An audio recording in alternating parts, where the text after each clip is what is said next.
Academy. Let's track it. नमस्कार दोस्तों, भारत के अंदर इलेक्ट्रिक व्हीकल का जो मार्केट है दुनिया के सबसे बड़े मार्केट में से एक माना जा रहा है और दुनिया भर की टॉप कंपनियां अब भारत के अंदर इलेक्ट्रिक व्हीकल के अंदर इन्वेस्ट करना चाह रही है। रिसेंटली विनफास्ट जो कि वियतनाम की टॉप इलेक्ट्रिक व्हीकल की कंपनी है, वो तमिलनाडु के अंदर $2 बिलियन की फैक्ट्री खोल रही है और भारत के अंदर इलेक्ट्रिक व्हीकल को बनाने की शुरुआत करना चाह रही है। इसके पहले BYD, टेस्ला ने भी अपने प्रपोजल रखे। हालांकि भारत सरकार का तीनों के प्रति एक अलग रिस्पॉन्स रहा। अब इस रिस्पॉन्स में डिफरेंस क्या रहा, क्यों रहा, वो भारत के लिए एक बड़ा कंसर्न का इशू क्यों है, भारत के मंत्रालय भी इस चीज के ऊपर रेड फ्लैग क्यों जारी कर रहे हैं, इसे मैं शुभेंद्र सिंह चौहान इस सेशन के अंदर डिटेल में डिस्कस करूंगा। बट उसके पहले आप लोग मेरे साथ में सासी10 टेलीग्राम ग्रुप के ऊपर जुड़ सकते हो। मेरे क्लास के अपडेट, PPT, PDF सब कुछ आपको हमें मिल जाता है। UPSC CSE की तैयारी करना है, इंडिया के टॉप एजुकेटर से ऑफलाइन क्लास के अंदर पढ़ना है, दोस्तों आप लोगों के पास में एक बहुत अच्छा मौका है। इंडिया के टॉप एजुकेटर ऑफलाइन क्लास के अंदर दिल्ली के करोलबाग, मुखर्जी नगर के अंदर, प्रयागराज के सिविल लाइंस के अंदर अनअकैडमी प्लेटफॉर्म के जरिए पढ़ा रहे हैं। यानी कि अनअकैडमी अब केवल ऑनलाइन नहीं है बल्कि ऑफलाइन भी आ चुका है, जहां पर आपकी प्रिपरेशन को एक नई उड़ान देने का प्रयास करेगा अनअकैडमी, वो भी सबसे किफायती रेट के अंदर।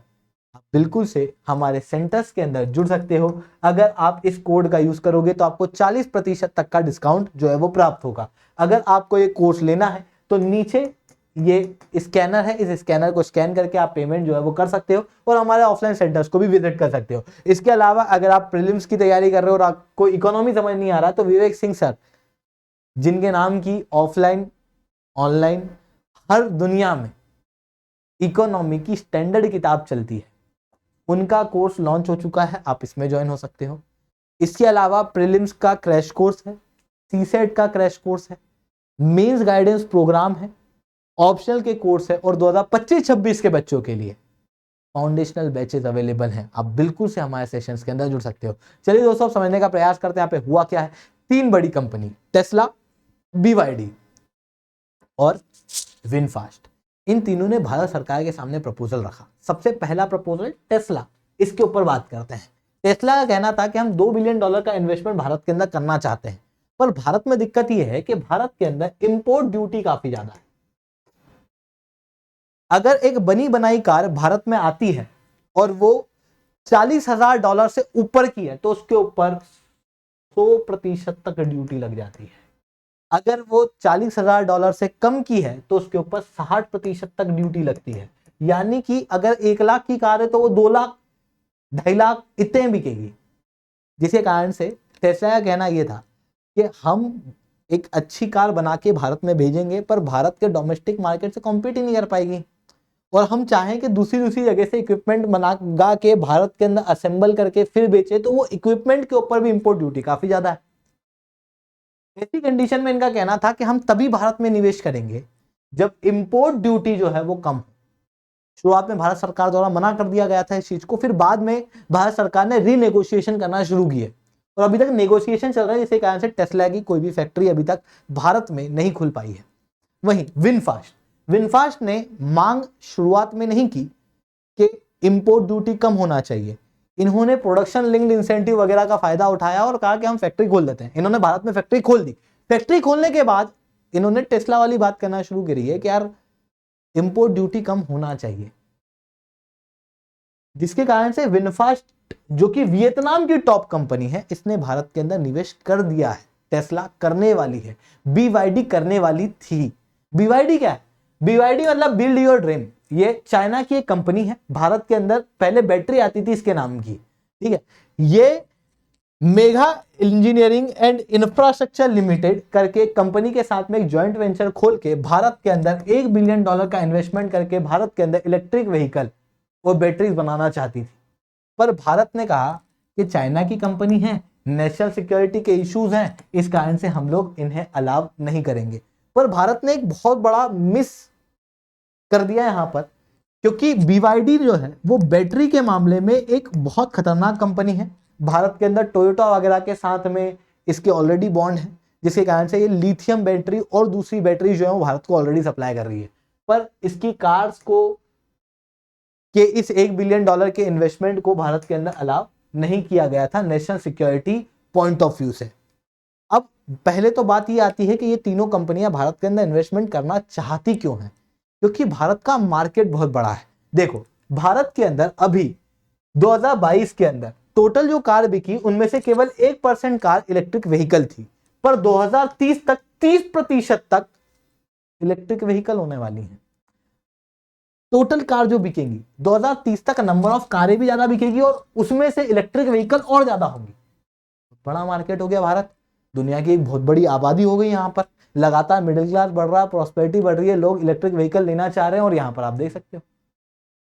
ऐसी कंडीशन में जो भी कंपनी भारत के मार्केट को कैप्चर करेगी वो पूरे वर्ल्ड के मार्केट को कहीं ना कहीं कैप्चर कर जाएगी। अब यहाँ पर BYD और टेस्ला के बीच में कंपटीशन क्या है? टेस्ला जो है वो दुनिया की सबसे बड़ी सेलर कंपनी है, आप देख सकते हो, सबसे ज्यादा सेल करती है ये, जिसके कारण से इसका प्रॉफिट ज्यादा है। BYD चाइना की कंपनी है, ये मैन्युफैक्चरिंग अच्छी करते हैं, जिसके कारण से इनका प्रोडक्शन टेस्ला के मुकाबले बहुत ज्यादा है। प्रोडक्शन ज्यादा है पर सामान बिक कम रहा है टेस्ला के मुकाबले। मार्केट को कैप्चर करना है तो सामान जो है वो ज्यादा बेचना पड़ेगा, उसके लिए इनको चाहिए इंडिया का मार्केट और एक यूएस का मार्केट। यूएस जो है वो चाइनीज कंपनी को अलाउ नहीं करेगा टेस्ला के तर्ज पे, वो भारत अलाउ कर सकता था पर भारत ने किया नहीं। ऐसी कंडीशन में भारत के मार्केट में अभी तक कोई भी टॉप प्लेयर आया नहीं। टेस्ला का कहना था कि इंपोर्ट ड्यूटी कम करो तो हम आएंगे। ऐसी कंडीशन में फायदा जो वो है वो उठा गया विनफास्ट, और विनफास्ट अब आने वाले समय में और तेजी से ग्रो करने वाला है क्योंकि इसको भारत का मार्केट मिल गया। बट यहाँ पर एक बड़ा कंसर्न का इशू सामने आता है। भारत के कई सारे मंत्रालय और डिपार्टमेंट द्वारा यह कंसर्न शो किया गया। आज द इंडियन एक्सप्रेस के सबसे फ्रंट पेज पे इसके लिए एक आर्टिकल भी आया था। भारत की इंपोर्ट ड्यूटी चाइना को लेके हम लोग बढ़ा रहे हैं, जिसके बाद दुनिया की टॉप इंपोर्ट ड्यूटी में से एक हम लोग हो चुके हैं। बट इसकी वजह से कंसर्न क्या हो रहा है? देखो, किसी भी देश को अगर हमें डेवलप बनाना है तो वहां पर डेवलपमेंट करना पड़ेगा, सीधी सी बात है। 3 तरीके के डेवलपमेंट मॉडल होते हैं। पहला होता है टूरिज्म के जरिए, सिंगापुर वगैरह का जिस तरीके से हुआ। पर भारत एक इतना बड़ा देश है जहां पर केवल टूरिज्म के आधार पर डेवलपमेंट नहीं किया जा सकता, हमको डाइवर्सिफाइड इकोनॉमी चाहिए। दूसरा है रिसोर्सेस के जरिए, पर भारत के अंदर रिसोर्सेज हैं पर इतने नहीं है जितने मिडिल ईस्ट वगैरह के अंदर तेल वगैरह, तो ऐसी कंडीशन में इस आधार पे भी डेवलपमेंट नहीं हो सकता। तीसरा प्रकार का डेवलपमेंट जो सबसे अच्छा डेवलपमेंट है, जिसके नाम पे चाइना का, जापान का, यूनाइटेड स्टेट्स का सबने इसी तरीके से डेवलपमेंट किया है कि हर एक चीज खुद बनाते सीखो, उन्हें बनाओ और फिर डेवलपमेंट होते जाए। इसे कहा जाता है genes to jet development model, कि पहले जीन्स बनाते सीखो, धीरे धीरे करके जेट बनाते सीख जाओ। पर ये डेवलपमेंट मॉडल काम कैसे करता है? ये काम करता है फॉरेन इन्वेस्टमेंट पे। एक स्टोरी सुनाता हूं। जापान के अंदर सोनी करके एक कंपनी शुरू होती है। धीरे धीरे करके जापान में प्रॉस्पेरिटी आती है। प्रॉस्पेरिटी आती है तो प्रॉस्पेरिटी के आने के साथ में एम्प्लॉयर की कॉस्ट बढ़ जाती है, मतलब वर्कर लेबर कॉस्ट बढ़ जाती है। लेबर कॉस्ट बढ़ने पे सोनी को लगता है कि अरे खर्चा बहुत बढ़ रहा है, तो सोनी क्या करती है, अपना सेंटर उठा के कोरिया ले जाती है।